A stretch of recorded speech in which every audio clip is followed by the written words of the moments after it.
Shalom buat semua yang mendengarkan rekaman ini menjadi mata pelajaran PKRC atau siapa saja.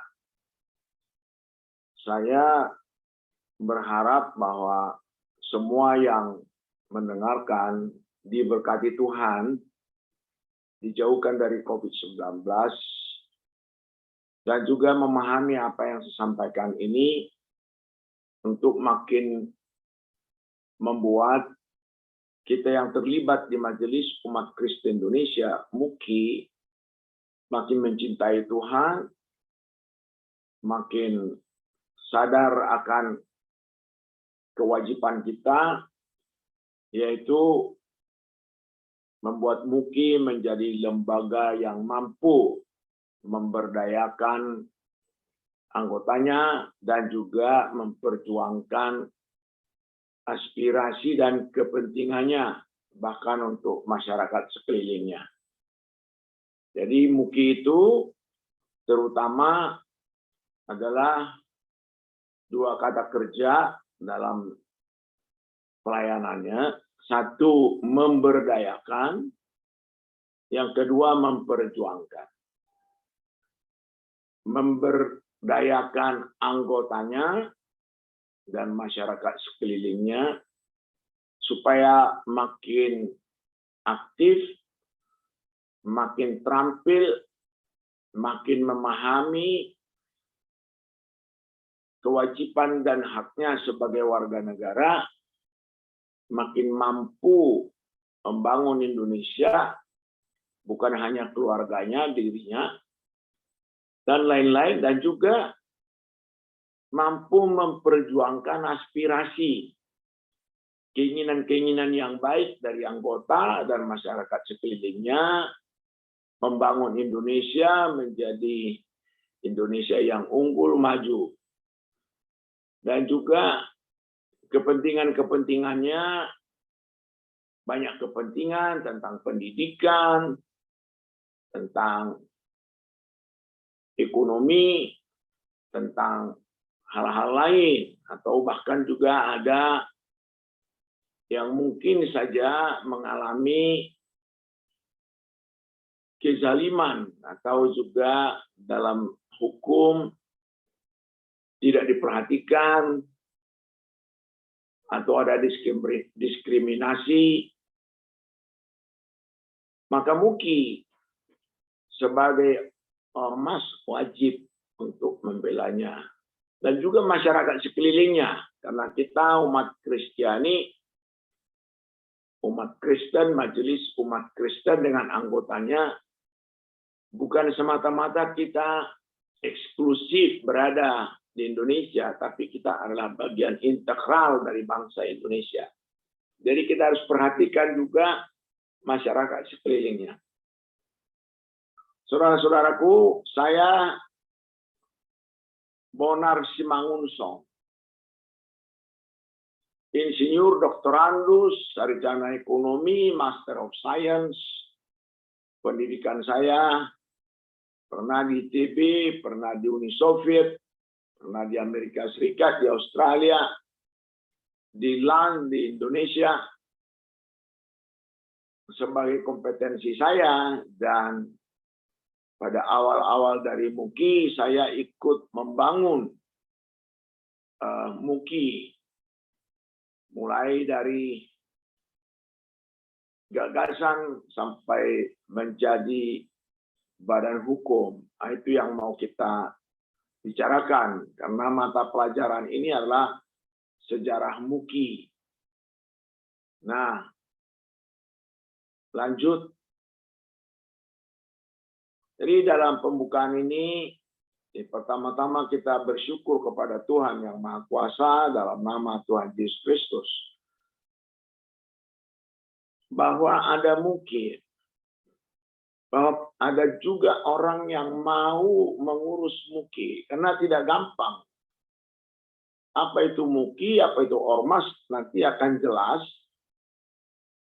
Kok ada yang mau mengurus MUKI? Dan banyak yang tidak mau. Nah, harapannya tadi saya sudah katakan menjadi lembaga yang mampu mengadakan dialog, mampu memberdayakan, mampu memperjuangkan. Nah, tentu ada hambatan-hambatan yang dialami. Pertama-tama hambatan itu bisa dari dalam, bisa juga dari luar, dari hambatan dari dalam, dari katakanlah bahkan pengurus atau penasehat atau apa. Mungkin iramanya belum sama. Karena berorganisasi ormas itu masih langka bagi umat Kristiani, bagi umat Kristen. Biasanya apa? Lembaga apa? Gereja. Biasa. Ya pernah ada juga parpol. Nah, ya. Tapi ormas baru pertama kali mungkin muncul ormas yang berbadan hukum, yang sebelumnya itu ada ormas-ormas yang lain yang belum berbadan hukum. Jadi hambatannya itu bisa iramanya budaya yang belum terbentuk. Setiap organisasi, setiap lembaga lama-lama terbentuk budayanya, yaitu yang akan memperlancar kinerja, memperlancar hubungan dalam berorganisasi. Walaupun kita sebagai umat Kristen sudah ada budaya kita saling mengasihi, saling mendahulukan dan sebagainya, tapi ada yang belum terbentuk. Kalau itu berorganisasi, bagaimana dalam rapat, bagaimana kita katakanlah mengarahkan orang, kepemimpinan, dan sebagainya. Jadi ada hambatan itu. Baik itu di lingkungan pengurus, pengawas, penasehat. Bisa juga itu di anggota, apalagi anggota kita. Anggota dari MUKI. Ya. Nah, kemudian apalagi dari luar, hambatan dari luar. Ada saja yang tidak suka dengan kita. Banyak manusia yang baik, tapi ada juga manusia yang tidak baik, yang tidak suka dengan umat Kristiani, yang menganggap kita itu macam-macam lah, kan gitu. Nah, kita sebagai anak Tuhan, sebagai hamba Tuhan, kita tidak bisa membalas yang zalim dengan yang zalim, yang jahat dengan yang jahat. Tetap kita harus membalas itu dengan kebaikan, karena apa itu hukuman itu datang dari Dia Maha Kuasa. Jadi kita serahkan sama Tuhan. Ya, kalau kita dizalimi, kita dijahati, ya kita doakan yang bersangkutan supaya diampuni Tuhan. Ya terserah Tuhan mau membalas menghukumnya atau bagaimana, kan begitu. Nah, jadi saudara-saudaraku,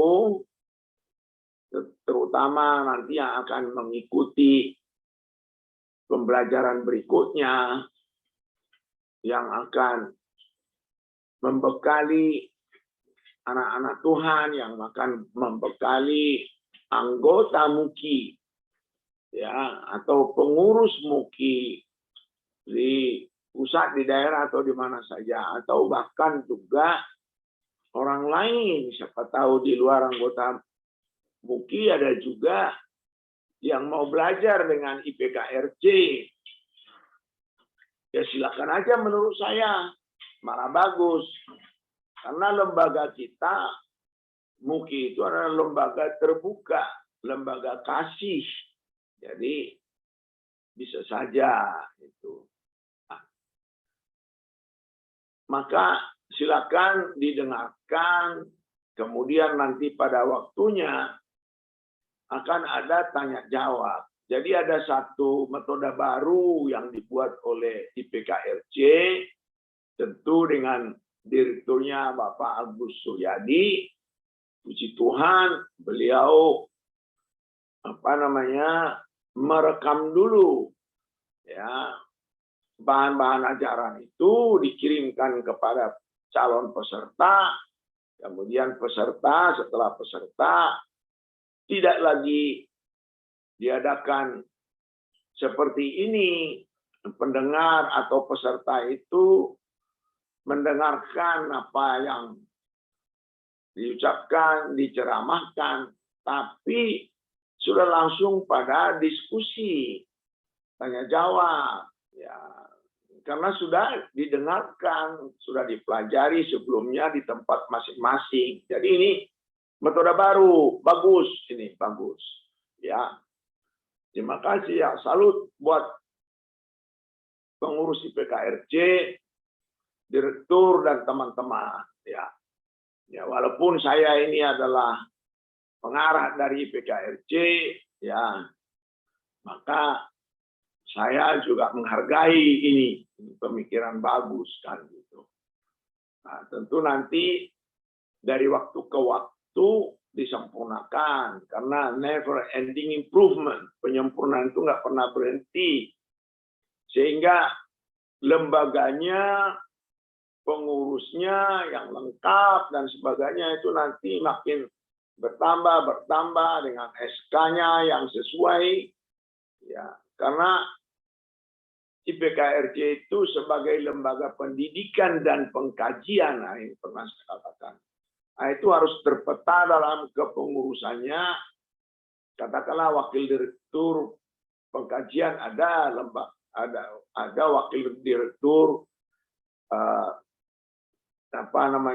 pendidikan. Jadi tidak hanya wakil direktur keuangan, ya boleh aja, tapi tupoksinya yang utama itu adalah pengkajian dan pendidikan. Nah, ini pendidikan, pengkajian itu masalah-masalah yang terjadi di sekitar kita atau bahkan di dalam MUKI sendiri. Jadi seperti itu. Nah, ini yang baru ini mari kita pelihara, kita apakan semuanya dan kita abdikan bagi kemajuan, bagi kemuliaan Tuhan dan kemajuan MUKI. Nah, saudara-saudaraku, tadi sebagai latar belakang, tadi saya ungkapkan itu sebelumnya, saya tambahkan, yaitu arti dan manfaat ormas. Ormas artinya apa? Organisasi kemasyarakatan. Ada undang-undangnya dan berkembang, ya.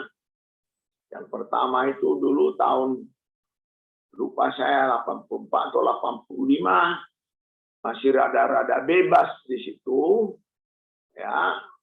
Masih belum ada badan hukum dari Kemhan, tapi setelah tahun 2014 ada badan hukum dari Kementerian Hukum dan Hak Asasi Manusia. Nah, selain itu tetap ada SKT, ya, surat keterangan terdaftar. Jadi boleh aja, tapi itu kalau sudah SKT dia terbatas di wilayah yang memberikan SKT. Jadi tidak seperti yang dari Kemhukam itu menyeluruh ke seluruh Indonesia. Jadi dari Sabang sampai Merauke diakui. Nah, MUKI kita itu badan hukum nasional, dan diakui dari Sabang sampai Merauke oleh pemerintah dan rakyat. Ya. Kemudian artinya dari ormas itu adalah orang per orang berkelompok, bersepakat, berkumpul dalam satu lembaga, ada nama lembaganya, kemudian ada kantornya, jadi jelas, jadi tidak asal membuat organisasi ini. Jadi kalau dia sudah ormas harus jelas gitu. Ada anggotanya. Ya. Nah, memang di Undang-Undang Ormas itu yang tahun 2014 nomor 17 tahun 2014, yayasan juga masuk di situ tapi dalam satu ayat aja. Padahal yayasan ada undang-undangnya tersendiri lagi, kan itu ya. Nah, di mana yayasan itu sebenarnya berbeda dengan ormas yang apa ini. Kalau yayasan itu, dia itu adalah lembaga sosial yang artinya melakukan kegiatan sosial, apakah itu untuk pendidikan, apakah itu ibadah, apakah hal-hal lain, ya, menolong orang-orang yang terbelakang, yang kurang mampu, ya, yang sakit, ya. Jadi ada seperti juga anak-anak yatim piatu seperti itu. Nah, sementara ormas, ya, itu lembaga dengan anggota yang banyak. Yayasan nggak ada anggota, hanya pengurus. Jadi ada pembina, pengurus, pengawas. Itu aja organ dari yayasan. Sementara ormas, organnya, ya, selain pengurus, pengawas, ada penasehat, ada pembina, boleh ditambah macam-macam, kan gitu. Ya, jadi agak beda sebenarnya, tapi dalam Undang-Undang Nomor 17 Tahun 2014 dia masuk, yayasan itu masuk ormas. Nah, sebenarnya ormas itu bahasa Inggrisnya organisasi kemasyarakatan, bahasa Inggrisnya non-governmental organization. Jadi kalau non-governmental organization itu organisasi yang bukan dari pemerintah, itu banyak. PD pun masuk, perusahaan, ya, masuk itu, ya kan. Cuma karena dia sudah lembaga ekonomi yang khusus, yang ada tanggung jawab, ya, masalah keuangan, masalah audit, masalah apa itu, maka dibuat undang-undang. Jadi kalau ormas itu sebenarnya itu jadi lebih khusus lagi. Orang per orang, warga negara berkumpul, ya, memperjuangkan kepentingannya, aspirasinya. Manfaatnya apa? Manfaatnya besar, banyak. Makin banyak manusia, dia perlu diorganisasikan. Jangan dibiarkan sendiri-sendiri. Ada kemungkinan akan ada kaos, ada keributan, karena setiap orang itu ingin kepentingannya, keinginannya yang dilaksanakan. Yang kadang-kadang tidak sesuai dengan kepentingan orang lain, atau bahkan melanggar kepentingan orang lain, atau melanggar ketertiban umum. Oleh karena itu, makin banyak manusia, makin perlu diorganisasikan. Itulah masuk dalam ormas. Selain ormas ada parpol. Itu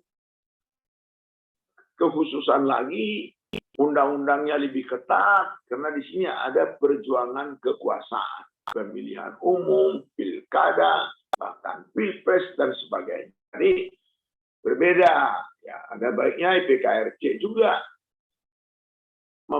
memberikan pengajaran tentang itu, tentang politik, ya, karena setiap warga negara itu dia wajib tahu politik karena dia selalu terkena politik. Negara tanpa politik tidak mungkin berdiri, tidak mungkin berjalan. Setiap kegiatan dari negara, pemerintah itu bagian dari politik. Jadi politik itu tidak semuanya jelek, jahat, tidak. Bahkan ada yang diperlukan. Ya, manusianya yang suka membelokkan, ya, suka mau mencapai sesuatu itu dengan segala cara, menzolimi orang lain, melanggar aturan. Nah, itu yang banyak terjadi di politik, bahkan sampai dia korupsi demi memenangkan suatu pemilihan, katakanlah seperti itu. Ya. Tapi yang jelas manfaat ormas itu besar sekali, ada. Maka kita mungkin harus mengajarkan kepada umat Kristen supaya berormas. Tidak harus berormas ke MUKI saja, bisa berormas ke yang lain. Para mahasiswa kita supaya masuk GMKI, itu juga ormas, tapi ormas yang lebih khusus mahasiswa, ya kan? Nah, apalagi ya ke GAMKI, ke PIKI, kan begitu. Ya, jadi kalau dulu itu paguyuban, nggak perlu ada SKT, ya umpamanya. Kalau orang Batak itu marga-marga, ya punguan dan sebagainya. Nah, makin ke sini makin banyak orangnya, makin perlu lembaga itu resmi. Jadi itulah manfaat ormas. Kemudian bagaimana umat Kristen berormas? Masih belajar. Ini belum sepenuhnya, bahkan mungkin ada yang tidak mau, kan gitu ya. Sementara saudara sepupu kita ormasnya termasuk yang tertua di dunia dan terbesar di dunia, bukan hanya di Indonesia, di dunia. Jadi contohnya begini, setahu saya Muhammadiyah itu berdiri tahun 1912. Waduh, sudah 100 tahun lebih sampai sekarang. Ya, umatnya juga banyak, puluhan juta. Nah, sudah tertua, banyak anggotanya, kan gitu. Nah, itu kebanggaan saudara kita umat Islam. Tapi saya ingin beritahu, itu juga kebanggaan orang Indonesia. Maka kita juga ikut banggaannya.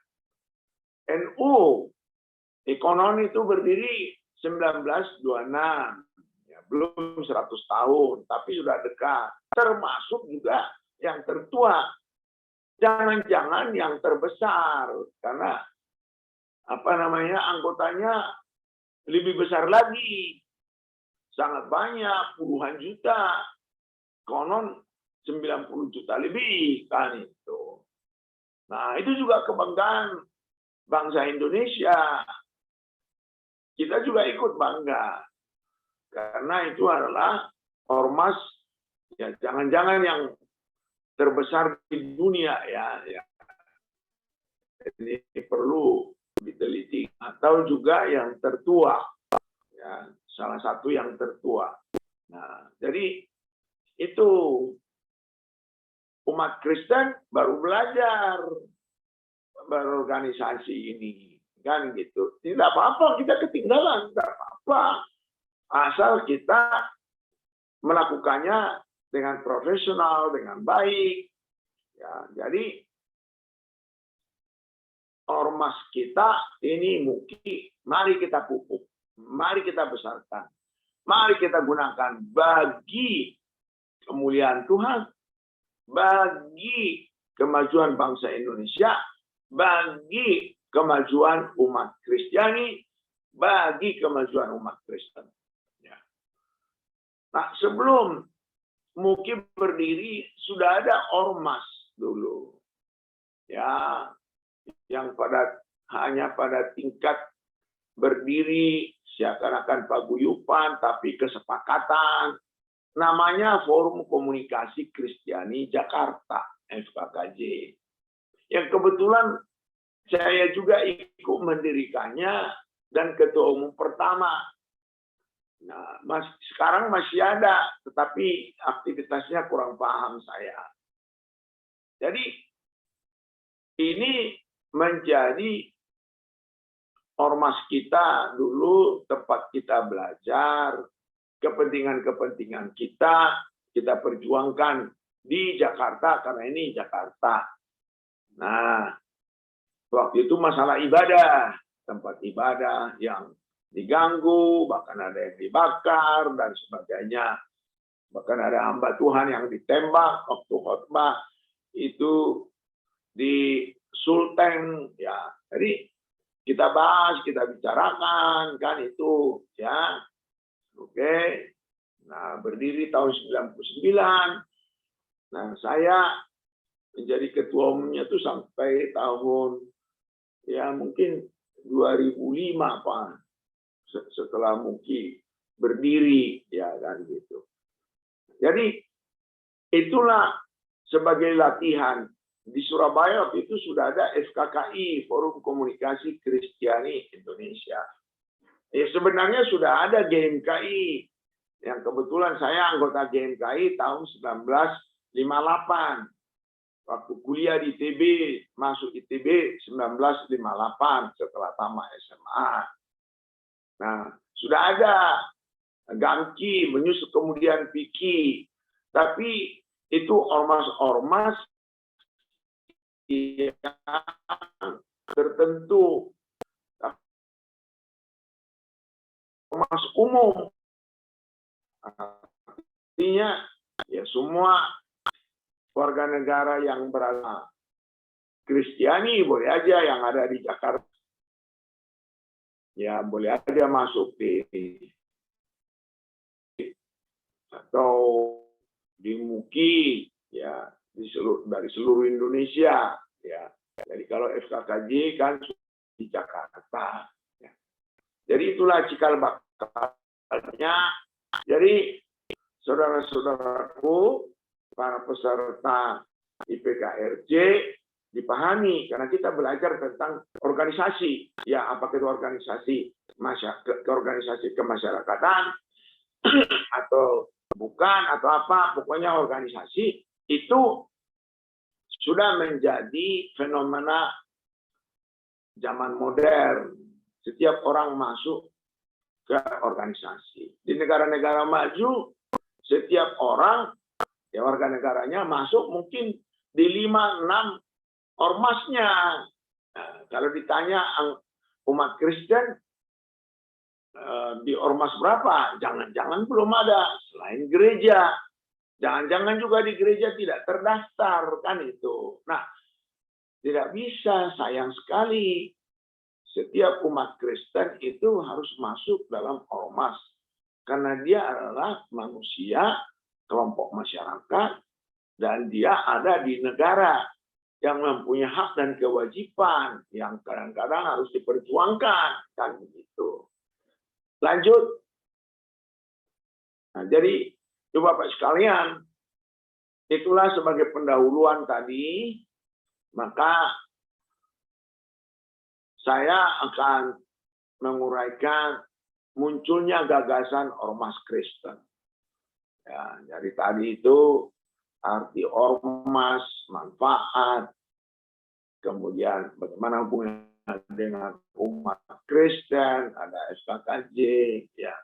Jadi gagasan ormas Kristen ini munculnya adalah karena tuntutan kondisi. Ada reaksi. Jadi kita itu belum siap membuat satu kegiatan, rencana yang baru. Nah, umpamanya seperti itu. Ya, ke depan mudah-mudahan kan gitu. Jadi MUKI itu atau ormas Kristen itu adalah reaksi akibat yang terjadi dalam kehidupan sehari-hari. Apa itu? Nah ini ya mula-mula kalau nggak salah ya tahun 2001 muncullah Islamic Center ya di Jakarta Utara. Inilah pemicu ormas Kristen yang melembaga. Sebelumnya sudah ada FKKJ, ya, tapi belum badan hukum. Nah, jadi Islamic Center yang ada di Jakarta Utara itu ya, lumayan luas, 11 hektar, berkembang menjadi 13 hektar. Saya dengar sekarang sudah 23 hektar di Jakarta. Besar itu, luas itu. Nah, waktu itu saya selaku Ketua Umum FKKJ mengirim surat ke gubernur mengatakan kita dukung itu. Tapi sekaligus juga kita bilang bagaimana yaitu waktu itu yang kita minta Kristiani Center. Karena yang kirim FKKJ, ya, Forum Komunikasi Kristiani Jakarta. Jadi yang kita minta Pusat Kristiani. Nah, itu ada surat ke Bapak Gubernur. Ya, itu tanggal 6 Juli, tanggal 23 Agustus tahun 2001 kepada Gubernur DKI. Pertama kita menyatakan mendukung itu Islamic Center. Yang kedua, bagian kami, tolong dong, kami juga bagian integral dari bangsa ini. Nah, jadi ada unsur apa di sini? Unsur keadilan. Kita sedang memperjuangkan keadilan dan kesetaraan. Yang kita minta tentu tidak sebesar waktu itu tahun 2001 masih 11-13 hektar. Tentu tidak proporsional. Berapa persen jumlah umat Kristiani, itulah jumlah tanahnya yang kita minta. Ya, saya lupa waktu itu, ya, di atas 10% lah waktu itu, ya, jumlah umat Kristiani di Jakarta, yang sekarang sudah di bawah 10% jumlahnya. Jadi ini juga satu fenomena yang perlu dipelajari oleh MUKI, oleh lembaga pengkajian seperti PKRC. Ya, jumlah kita meningkat, jumlah kuantitas, tapi persentasenya menurun. Nah ini. Jadi peningkatan umat lain meningkat melebihi peningkatan umat kita. Jadi umat Kristen itu atau Kristian itu bertambah dan sebagainya kan karena apa namanya lahir kan gitu, yang apa jadi dewasa, yang remaja dewasa, yang atau berpindah ke Jakarta karena Jakarta ini adalah tumpuan dari daerah-daerah, jadi banyak yang datang kemari. Selain yang tentu yang meninggal atau meninggalkan Jakarta, menjadi angka penurunan, ya, seperti itu. Tapi jumlah kuantitasnya itu bertambah, tapi persentasenya berkurang. Nah, lebih penting sebenarnya kualitasnya harus bertambah. Kuantitasnya itu tetap atau pertambahannya lambat, is oke lah gitu. Atau persentasenya menurun, oke. Tapi kualitasnya bertambah. Nah, disitulah antara lain apa namanya kewajiban atau tupoksi dari ormas. Tadi kan memberdayakan anggotanya gitu. Nah, kemudian supaya permohonan pembangunan Christianity Center ini lebih fokus dan sebagainya, maka FKKJ membentuk panitia pembangunan Pusat Kristiani Jakarta. Karena kita sangat berharap akan diizinkan, ya, jadi langsung aja kita buat panitia. Jadi jangan FKKJ lah, ya, tapi langsung panitia. Nah, teman-teman sepakat, walaupun saya ketua umum FKKJ, udahlah panitianya Pak Bonaraja. Nah, saya di situ kan gitu ya. Jadi kita minta, kita buat suratnya, kop suratnya dan sebagainya. Dan ini yang membentuk ini adalah kesepakatan dari gereja-gereja, aras gereja tingkat DKI. Ada tanggal kesepakatannya itu 10 Juli 2003. Dan ada suratnya. Dan itu dalam sejarah MUKI ada. Dibuat jelas gitu. Ini surat-surat apa ini ada semua, dokumennya ada gitu. Jadi kita itu berorganisasi. Tadi seperti itu memperjuangkan aspirasi. Nah, aspirasi kita apa ya? Kita ingin juga punya dong. Ya, Christianity Center. Maka kita juga ya. Tapi belum berhasil juga. Oke. Jadi panitia itu kirim surat kepada Gubernur DKI Jakarta. Ada nomornya di situ, jelas itu. Di dalam sejarahnya ada. Ya, saya tidak tahu apakah masih ada apa namanya fotokopi suratnya. Tapi ini tanggal dan nomornya ini jelas ada, kan gitu ya. Oke. Nah, walaupun tidak diizinkan, tapi eskalasi keinginan kita tingkatkan terus. Ya, lembaganya kita tingkatkan terus. Maka kita buatlah Majelis Umat Kristen Indonesia, MUKI. Jadi gagasan munculnya MUKI, ini sejarahnya. Ini, ya. MUKI tidak asal muncul begitu aja. MUKI itu dimunculkan oleh Tuhan melalui anak-anaknya, hamba-hambanya, itu dengan sejarah yang demikian. Jelas sekali sejarahnya itu. Yaitu memperjuangkan aspirasi dan kepentingan umat Tuhan. Kemudian juga yaitu bahwa jadi MUKI sebagai hasil dari bagaimana respon kita kepada keadaan kondisi di lapangan, ada peluang kan gitu ya. Jadi kita memperjuangkan hak kita. Kita memperjuangkan keadilan dan kesetaraan. Jadi nilai yang diperjuangkan MUKI yang dibawa dari sejarah tadi itu adalah kesetaraan dan keadilan dan kesetaraan. Adil. Jadi jangan kita minta berlebihan. Jangan asal minta. Kita minta sesuai dengan kita. Proporsional. Ya. Kemudian kita setara dengan orang lain. Tidak kelas 2, tapi juga tidak kelas 1.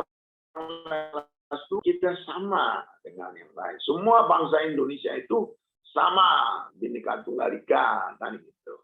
Nah, jadi gagasan ormas Kristen yang dibawa oleh MUKI yang muncul itu, inilah sejarah intinya, yaitu membawa keadilan dan kesetaraan.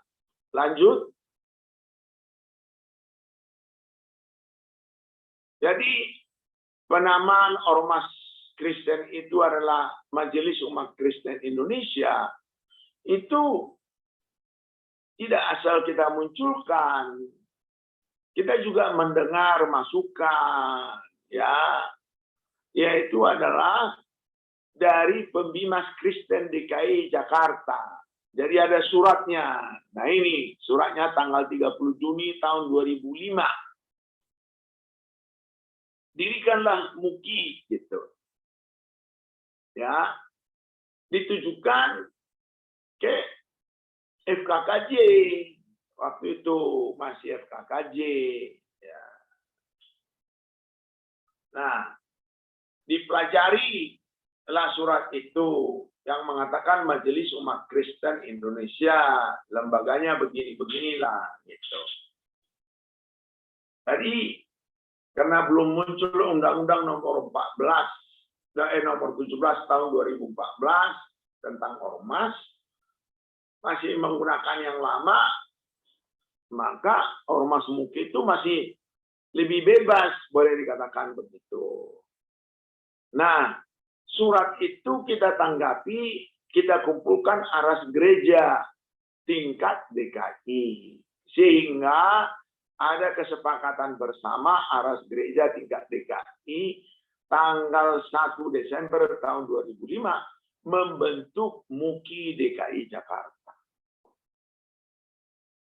Jadi saudara-saudaraku, para peserta IPKRC, MUKI tadi sudah kita dengarkan penjelasannya, bagaimana gagasannya, kemudian bagaimana munculnya, ya.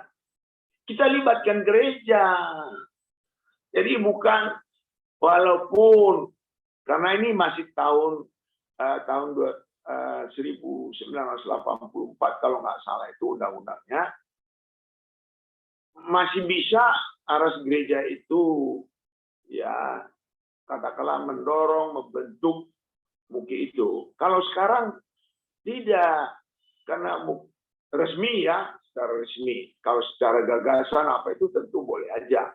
Karena ini kan resmi, karena ada kesepakatan ini, ada dokumennya ini. Jadi kalau sekarang adalah orang per orang, itu undang-undang tentang ormas ya nomor 17 tahun 2014 itu. Ya, itu orang per orang yang membentuk ormas. Bukan, karena gereja itu lembaga. Gitu. Ya. Nah, tapi kembali ke sini setelah itu dibentuk, kita berada pede lah. Gitu. Karena gereja mendukung kita. Tingkat DKI, dokumennya ada, tanda tangannya ada, jelas ada semua. Nah, jadi dibuatlah visi, misi, dan indikator keberhasilan. Ya. Jadi visi misi ini berkembang sampai sekarang kalau membuat organisasi. Tapi ada yang lupa, indikator keberhasilan. Indikator keberhasilan itu nanti yang mengukur bagaimana pelaksanaan misi itu untuk mencapai visi. Itu. Ya, untuk MUKI DKI Jakarta kita buat itu. Ya, maka MUKI berdiri dan berfungsi.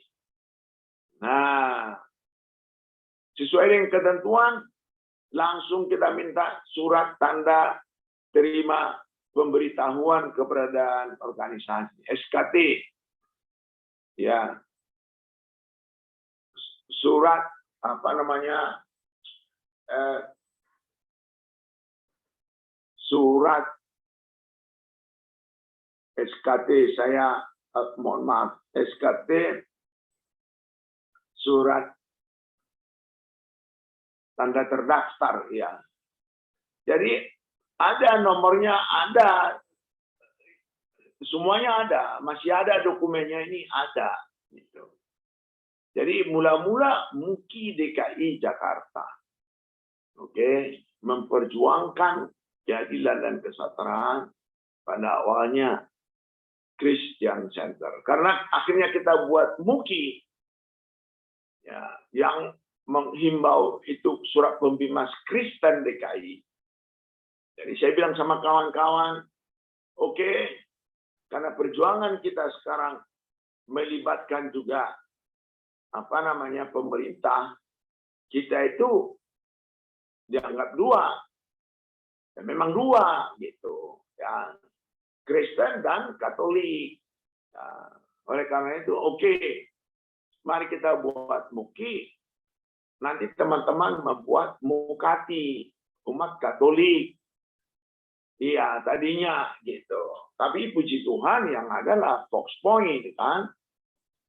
Ya, saya dengar ada juga yang lain, sudah ada yang resmi ya dari teman-teman kita Katolik. Nah, maka jadilah MUKI DKI berdiri. Lanjut. Nah, ini ada visinya, bisa dibaca nanti sendiri-sendiri ya. Jadi yang jelas visi itu adalah gambaran masa depan yang menarik, yang memberikan kepada kita itu gairah, motivasi untuk mencapainya. Cara mencapainya itu adalah melakukan misi, gitu. Ya, jadi MUKI itu adalah lembaga bersama di kalangan umat Kristen. Nah, itu yang mengadakan, yang mampu mengadakan dialog ya antara sesama dan antara umat beragama. Oke. Juga dengan pemerintah Provinsi DKI. Demikian juga mampu ikut serta melakukan kerjasama dengan semua pihak yang dilandasi kasih dalam Kristus, kebenaran, keadilan, dan kesetaraan, sehingga warga masyarakat DKI Jakarta rukun, damai, dan maju. Jadi sasaran akhirnya itu adalah masyarakat Jakarta rukun, damai, dan maju. Nah, rukun dan damai itu dalam pergaulan, dalam kehidupan sehari-hari. Maju itu tingkat kehidupan, ya kan?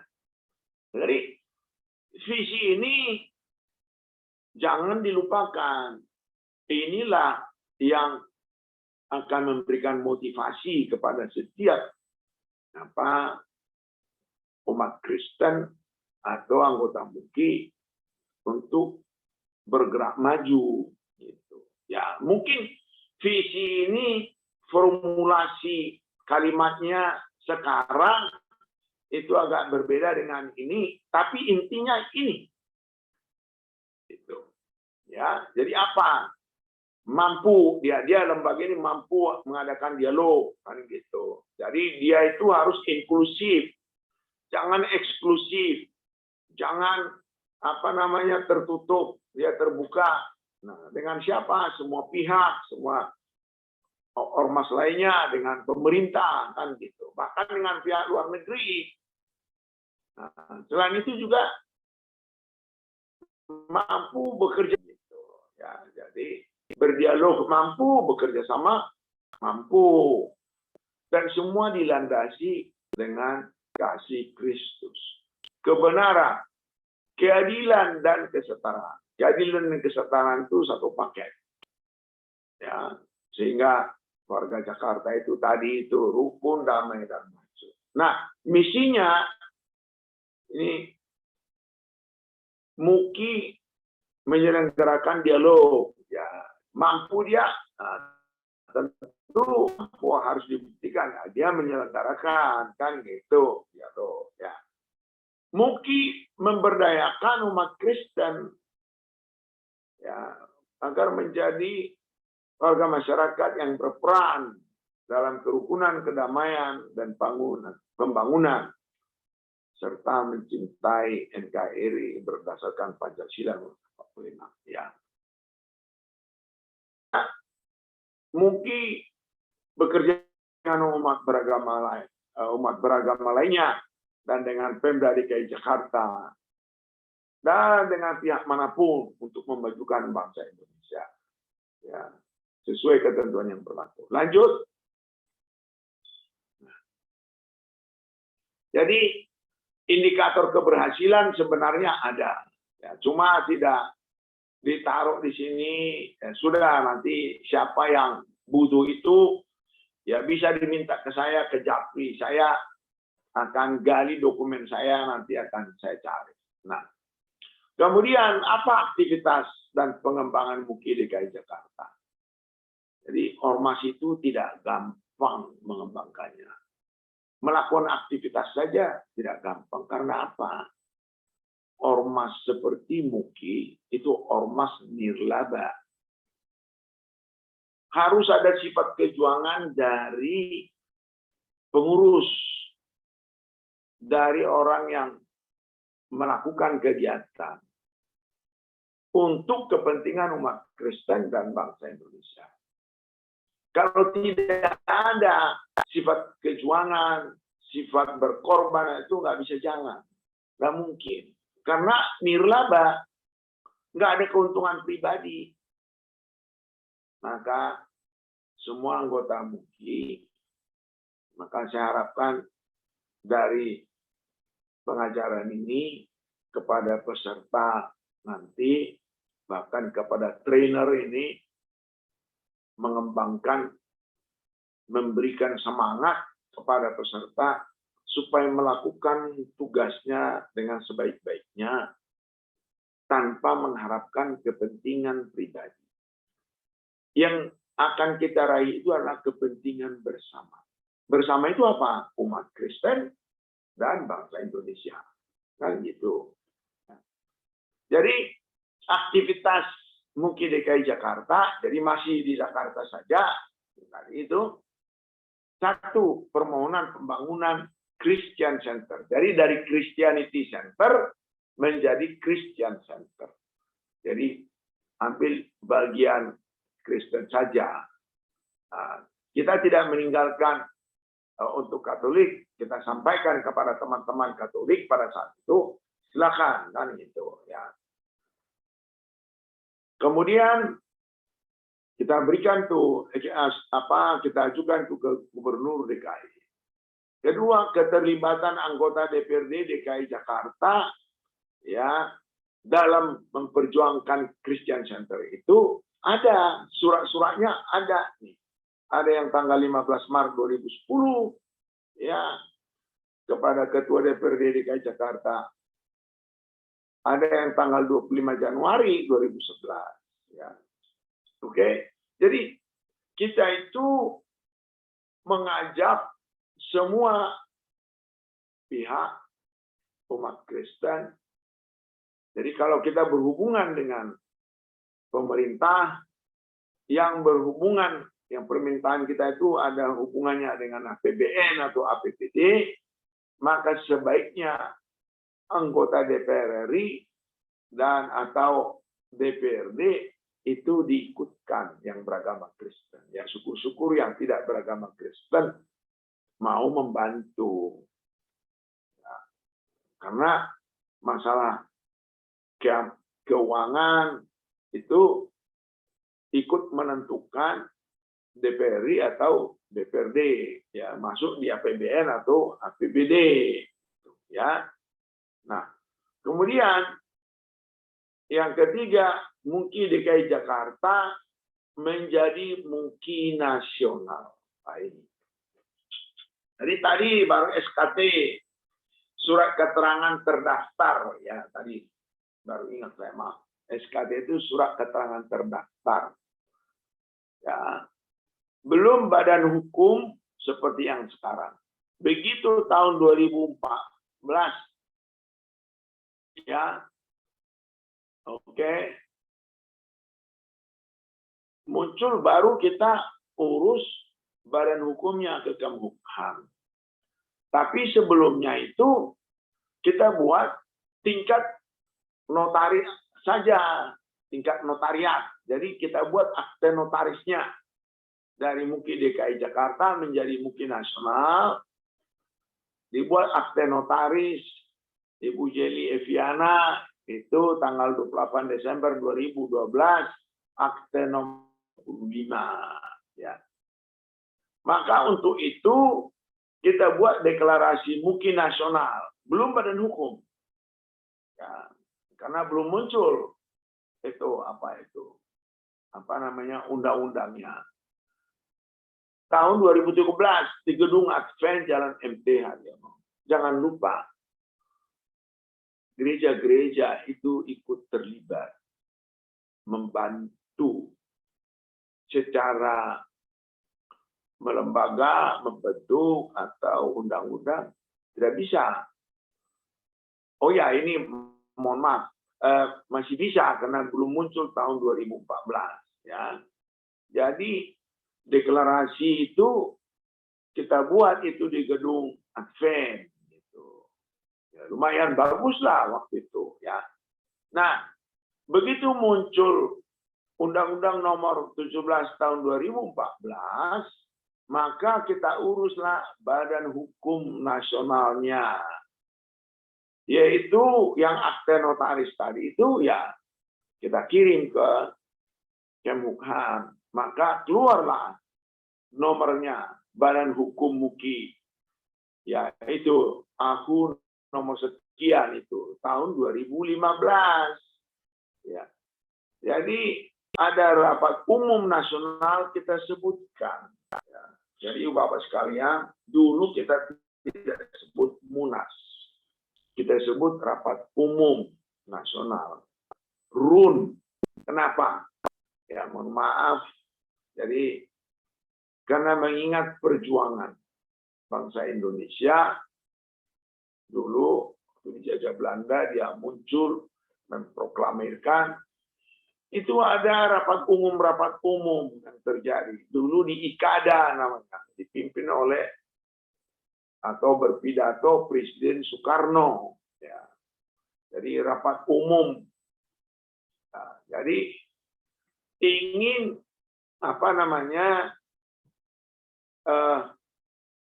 istilahnya semangat dari perjuangan itu ada di MUKI. Ya. Jangan kita anggap MUKI terbit dalam keadaan semua baik, normal, dan sebagainya. Ada uang, ada ini, ada peralatan, sehingga pembukanya pun kita buat biasa-biasa. Tidak. MUKI itu dari perjuangan. Maka kita buat namanya Rapat Umum Nasional. Nah, itu sekaligus kita mensahkan anggaran dasar, anggaran rumah tangga, dan mengangkat ketum. Ya, oke. Jadi dari 2013, 16, nah ketum yang pertama itu saya.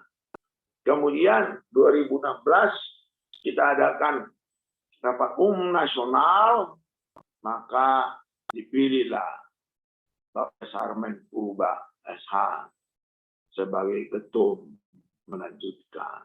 Puji Tuhan, beliau ini telah membangun MUKI bersama dengan teman-teman sehingga seperti yang ada sekarang, ya, dan dilanjutkan 2020 dengan 2026. Jadi kita berdoa supaya lanjut semua berjalan baik, makin meningkat. Kristen diperjuangkan oleh MUKI. Ya, Christian Center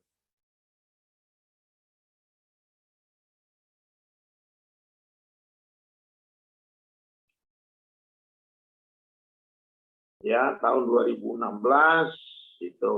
Nah, tentu akan disertai dengan pembentukan DPW dan DPD di seluruh Indonesia sesuai dengan arahan dari Undang-Undang Ormas, ya.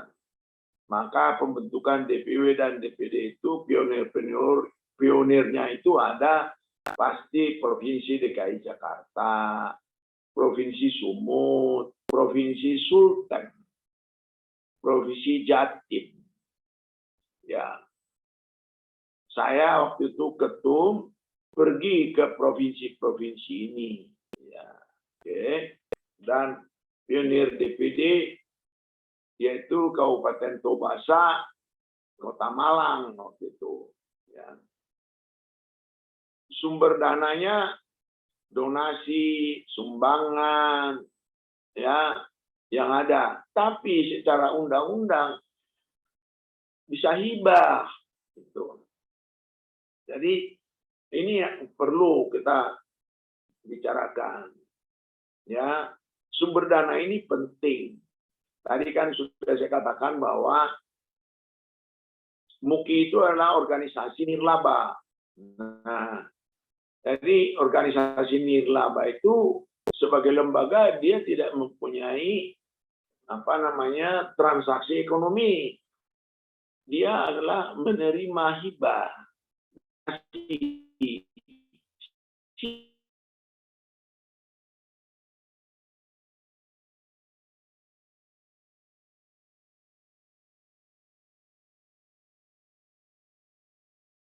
Ini penting, ya, karena tanpa dana nggak mungkin berjalan MUKI, ya. Oke, lanjut.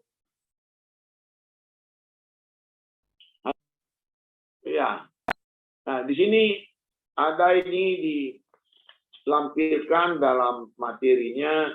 Inilah badan hukumnya. yang sudah muncul itu nih. Ya, lanjut. Badan hukum itu selain lembaganya ada badan hukumnya, pengurusnya. Nah, ini ada 2 nama di sini, yaitu nama ketua umum dan nama pengawas. Jadi harap dimaklumi, ormas itu, organ terpentingnya itu ya setelah didirikan adalah pengurus dan pengawas. Jangan lupa itu. Karena pengawas itu nanti akan ikut mengikuti kegiatan sesuai dengan aturan, tidak pengurus, kan itu ya. Nah, dulu ketua pengawas itu Bapak Letjen TNI Purnawirawan HBL Mantiri.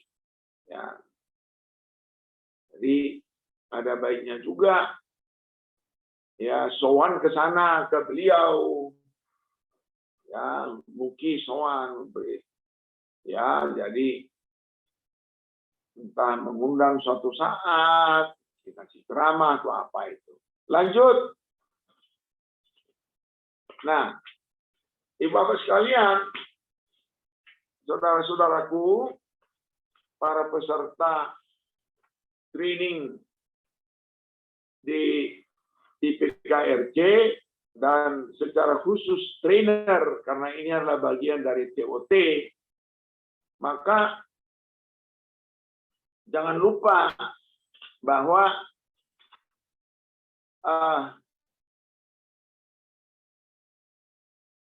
metode pengajaran itu harus ada persyaratan trainer.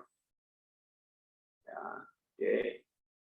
Tidak semua orang itu mempunyai talenta mengajar. Jadi harus ada persyaratan trainer apa? Bisa dari kompetensi. Bisa kompetensi itu pendidikan, S1, S2, S3 atau apa, gitu kan. Ya, jurusan kan gitu. Bisa juga usia. Bisa juga kewarganegaraan, bisa saja orang asing diundang menceramah kan gitu ya. Jadi tidak dosen tetap istilahnya, nanti apa istilahnya, media suara tetap atau penceramah tetap atau narasumber tetap. Jadi warga negara asing mungkin bukan narasumber tetap ya. Jadi seperti itu harus ada ya. Kemudian persiapan pengajaran itu oleh trainer, dia harus punya bahan-bahan gitu. Apa yang ini diteruskan bisa ya. Apa dia menambah, mengurangi. Nah, harus ada PowerPoint seperti ini.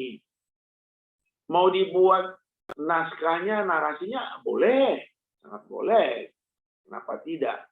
Atau menunjuk kepada buku, boleh. Ya. Kepada ADRT khususnya karena ini adalah sejarah Muki, ya ini boleh kan gitu. Apa namanya, ADART apa namanya pada saat pertama kali dibuatkan, ada itu. Ada. Nah, itu dicetak ulang bisa, dilengkap di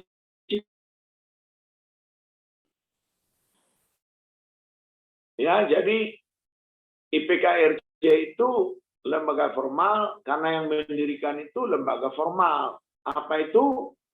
Ya Muki gitu. Jadi ada baiknya apa namanya lembaga yang formal itu, profesional itu ada keseragaman, ada baju seragam seperti saya pakai ini. Kalau perlu pakai topi, ya kopiah ini saya khusus pakai ini kopiah menunjukkan, ya kan. Kalau dikasih strip ini kebetulan Gorga Batak, boleh dari kampungnya apa silakan, tapi kopiahnya menjadi seragam. Jadi kopiah ini bukanlah milik agama tertentu, apa tertentu. Enggak, ini milik bangsa Indonesia. Kakek nenek saya, kakek-kakek saya itu di Tanah Batak pakai ini dulu. Gereja dulu ada kapstoknya untuk kopiah dulu. Lapo-lapo juga ada kapstoknya. Ya, sekarang kok makin hilang, tidak dipakai. Nah, saya pakai. Nah, waktu saya kuliah di Uni Soviet, di Amerika Serikat, saya pakai ini. Itu menunjukkan orang Indonesia. Gitu, ya. Jadi, pada saat pengajaran itu, entah itu lewat Zoom seperti sekarang ini, ya harus ada seragam. Jadi saya himbau dibuatkan seragam. Nah, ini saya pakai seragam mukib. Ya. Oke, jadi itu. Nah, kemudian jangan setelah pelajaran selesai, semua selesai, enggak. Ada evaluasi pengajaran. Dari mana? Diukur bagaimana minat peserta. Jangan sampai nggak ada minat peserta. Jadi memang kalau sudah kondisi saat ini di mana menggunakan Zoom online itu rada susah. Jadi memang saya ingin beritahukan kepada teman-teman, kepada saudara-saudaraku, new normal, kenormalan baru, ya bukan karena COVID-19 saja. Sebelum COVID, masalah online sudah mengemuka. Ya, cara hidup sudah berbeda. Ya, jadi kita harus ikut itu. Itu hanya metode, itu pelajaran. Itu tidak melanggar kepada iman. Gitu, ya. Oleh karena itu mengukur minat, waduh repot nanti. Bisa nanti ada pertanyaan, kuesioner kan gitu, dilanjutkan oleh pengurus IPKRC kepada peserta. Nah, kedua, bagaimana daya tangkap peserta? Ini juga bisa dengan testing, ujian, ya kalau pelajaran sekolah umum ya tentu ujian lah. Ya. Tapi kalau ini enggak, mungkin juga kuesioner kan gitu. Jadi daya tangkapnya, masalahnya apa? Karena yang peserta ini kan dari berbagai latar belakang, tidak sama latar belakangnya kecuali imannya sama, tapi pendidikannya, daya tangkapnya atau apa kan tidak sama. Nah, jadi harus diukur kemungkinan bahwa tingkatan-tingkatan itu ada persyaratan itu nanti. Jadi kalau ada persyaratan trainer, mungkin ada persyaratan peserta, kan begitu, ya kan. Nah, ketiga, bagaimana sikap peserta? Nah ini, jadi jangan lupa ya, pendidikan itu ada 3 domain penguasaan. Pertama adalah kognitif domain. Itu adalah penguasaan informasi kognitif. Jadi apa yang diajarkan, dia tangkap, dia ngerti. Gitu. Tapi itu nggak cukup. Harus ada afektif domain. Ya, jadi dia bersikap bagaimana setelah dia terima itu. Maka setiap peserta itu harus menyelipkan kepada ilmu yang diajarkannya. Itu sikap-sikap, yaitu mencintai yang baik kan gitu. Tidak melakukan yang tidak baik, jadi menjauhi kejahatan, seperti itu. Itu afektif domain, budi pekerti di situ, ya. Nah, itu yang kurang sekarang ini. Ya, karena itu diberikan di rumah aja katanya, atau di gereja saja. Ya. Bisa saja seorang pengajar, narasumber seperti saya ini memberikan seperti tadi, ya. Ayo kita perjuangkan kesetaraan dan keadilan dan kesetaraan. Nah, itu nilai, itu masalah ke karakter, budi pekerti kan. Gitu. Di luar dari kognitif tadi. Nah, domain yang terakhir adalah psikomotorik domain. Dia tahu, dia akan melakukannya untuk kebaikan, dan dia tahu caranya. Gitu. Bisa saja orang tahu, oh sangat hafal, ya, dan dia orang baik, tapi nggak tahu caranya. Ya, oleh karena itu seorang narasumber yang baik dia harus memberitahu caranya. Nah, di sini bagaimana caranya? Itu adalah dengan melatih simulasi sebenarnya. Jadi TOT itu, ini yang saya dapat ya. Saya ini Widya Iswara di Lembaga Administrasi Negara, menyiapkan eselon 2, eselon 1 dulu. Ya, oke. Saya itu dibekali apa?